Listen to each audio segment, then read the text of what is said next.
nowadays many students, actually we have to say them as students only, they are going for abroad for their further studies as well as their employment also.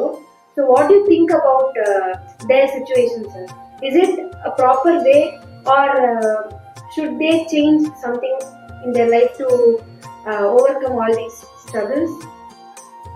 என்ன வளம் இல்லை இந்த திருநாட்டில், என் கையை ஏந்த வேண்டும் வெளிநாட்டில் என்கிற இந்த எம்ஜிஆரோட பாடல்ல ரொம்ப அருமையா நம்ம நாட்டோட வளங்களை பத்தியும், நம்ம நாட்டோட செல்வாக்கை பத்தியும், நம்ம நாட்டோட பொருளாதாரத்தை பத்தியும் ரொம்ப தெளிவா சொல்லியிருப்பாங்க. கவிஞர் கண்ணதாசன் நம்ம நாட்டோட அருமை பெருமைகளை பத்தி எழுதாத பக்கங்களே இல்லைன்னு சொல்லலாம். நான் முத்துக்குமார் எழுதிய ஒரு சில பாட்டுல கூட நம்மளோட தேசத்தை பத்தி ரொம்ப அருமையா நம்ம சொல்லியிருப்பாங்க. இது எல்லாமே நம்மளோட வாழ்வாதாரத்தை மாற்றி அமைக்கிறக்கூடிய மொத்த வித்தைகளையுமே நம்ம நாட்டிலேயே இருக்கும் போல, கடல் கடந்த நாட்டுல எல்லாமே நம்மளோட சராசரியான வாழ்க்கையை, ரொம்ப பிரமாதமான வாழ்க்கையை அமைச்சிட முடியும் அப்படின்னா, இது ஒரு பக்கம் ஏற்றுக்கொள்ள வேண்டிய விஷயங்கள் தான். பொருளாதார ரீதியா நம்மளோட அதோட பணத்தோட அதோட வெயிட், பணத்தோட மதிப்பு கூடுதலா இருக்கிறதுனால நம்மளோட நாட்டுக்கு அந்த பொருளாதார தேவைகள் ஒரு பெரிய அளவுல ஒரு மாற்றமா நமக்கு இப்ப கண்ணால தெரிய வர்ற விஷயங்கள் அது. ஆனா அதை விட இன்னொரு விஷயம் என்னன்னா, கடல் கடந்து போன எல்லாரோட வாழ்க்கையும் ரொம்ப பிரகாசமா இருந்ததுன்னா அதெல்லாம் சொல்லிக்கிற முடியாத விஷயம். கட்டட வேலைக்கு போனவங்க ஒட்டக மேய்ச்ச கதையெல்லாம் நம்ம கேள்விப்பட்டது இல்லையா? வைத்தியர் வேலைக்கு போனவங்க பாத்ரூம் வேலையை கழுவுறத பத்தி நம்ம கேள்விப்பட்டதே இல்லையா? 4 சுவத்துக்குள்ள அவங்க மூச்சை கூட வெளியே விட முடியாத அளவுக்கு வானுயர காம்பவுண்டு சுவர்களுக்குள்ள அவங்க பட்டு சீரழிகிற அந்த நிகழ்ச்சிகள் எல்லாம் 2 சகோதரிகள் இப்ப சமீபத்துல கூட இன்ஸ்டாகிராம்ல பதிவிட்டாங்க. வெளிநாடுகள்ல வேலைக்கு வர்றவங்க கொஞ்சம் ரொம்ப கவனமா அதை பத்தி முழுமையா விசாரிச்சுட்டு வாங்க அப்படின்னு. நம்மளோட நாடுகளுக்குள்ளேயே ஒரு தெருவோட அட்ரஸை கண்டுபிடிக்கிறதுக்கே நாம நாயா அலைஞ்சுக்கிட்டு இருக்க அந்த வேலையில ஏதோ ஒரு அரபு நாடுகள்ல வேலை வாய்ப்பு இருக்கு அப்படின்னு சொல்லிட்டு ஏதோ ஒரு குருட்டு நம்பிக்கையில அதிர்ஷ்டம் அப்படின்ற அந்த ஒரு வார்த்தையை நம்பி நமக்கு அது இஷ்டத்துக்கு போய்கிட்டே இருக்கும். அந்த வாழ்க்கையும் நமக்கு பல விதங்கள்ல ஒரு பெரிய கேள்விக்குறியான ஒரு விஷயங்கள் தான் நிறைய பேருக்கு கொடுத்துக்கிட்டு இருக்கு.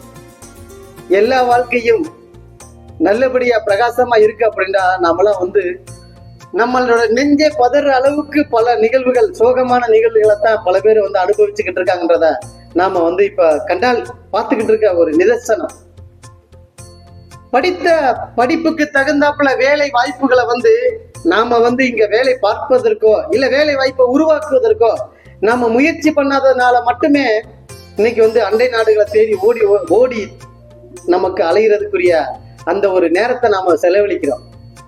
ஆனா அயல்நாட்டுல போய் வேலை வாய்ப்பை பாக்குறவங்க எல்லாமே பெரிய லெவல்ல கோடீஸ்வரர்களா இருக்காங்க அப்படின்னா, திரும்பி சொந்த வீடு வாசல கூட வித்துட்டு போன ஆளுங்க அந்த வீடை மீட்டுறதுக்கு, அதே மாதிரி ஒரு வீடை கட்டுறதுக்கு கூட வழி தெரியாம கடைசியில இன்னமும் ஒரு சராசரி வாழ்க்கை வாழ்றதுக்கு கூட வழி தெரியாம தான் தவிச்சுக்கிட்டு இருக்காங்க. இது எல்லாமே நம்மளோட மனித புத்திக்கு அப்பாற்பட்ட விஷயங்கள் அல்ல, மனித புத்திக்கு உட்பட்ட விஷயங்கள்.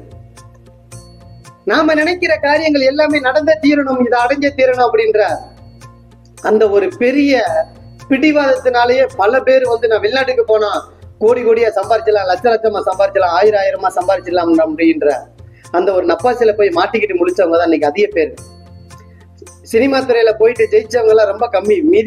மீதி பேர் தோத்து இருக்கிறது கூட வீடு வாசல் இல்லாம எப்படி வந்தாங்களோ அதே நிலைமையை தான் இந்த ஒரு வெளிநாட்டு வேலை வாய்ப்பும்.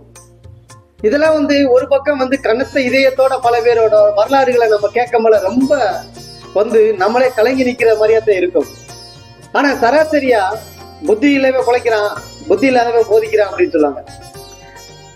அப்ப இப்ப இந்த மாதிரி இப்ப நான் புத்தியை தொலைச்சிட்டு இப்ப உட்காந்துட்டு பைத்தியக்கார மாதிரியா நான் பட்டு சீரழிஞ்சது மாதிரியா வேற யாரும் பற்றக்கூடாது அப்படின்னு சொல்லிட்டு பதறி துடிக்கிறது மாதிரியா தான் வெளிநாடு போயிட்டு வந்த ஒவ்வொரு ஆட்களும் அவங்க துடிக்கிற துடிப்புகள் வேண்டாம், வெளிநாடு இப்போதைக்கு வேண்டாம் அப்படின்னு சொல்லி நல்ல படிப்பு படிச்சு நல்ல ஆரோக்கியமான அந்த ஒரு வாழ்க்கை தரத்துக்கு தயாரானவர்கள் போயிட்டு ஜெயிக்கிறது அது நிறைய அபூர்வமான பல விஷயங்கள் இல்லாம சாதாரணமாவே அவங்களுக்கு அரங்கேறினாலும் அரைகுறை பாதியோட படிப்பு படிச்சுட்டு அங்க வெளிநாட்டுல போயிட்டு பட்டு சீரழிகிற சங்கடங்கள்லாம் ரொம்பவும் கஷ்டமான நிலையாத்தான் இருக்கு.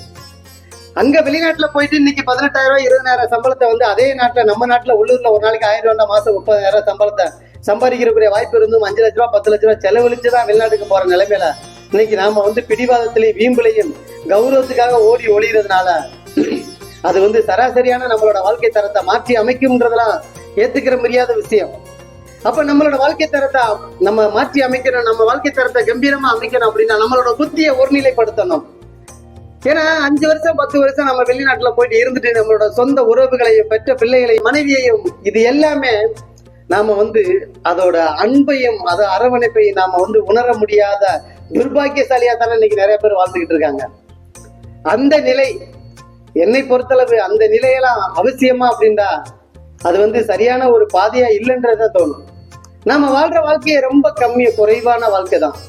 அந்த வாழ்க்கையில வந்து அனைவர்களோடும் கூடி பேசி சிரிச்சு மகிழ்ந்து சந்தோஷமா நம்ம வந்து நம்மளோட நேரங்காலங்களை கடத்திச்சிருந்தா ரொம்ப அருமையா இருக்குமே அப்படின்றது என்னோட ஒரு நல்ல ஒரு நோக்கமா இருக்கு.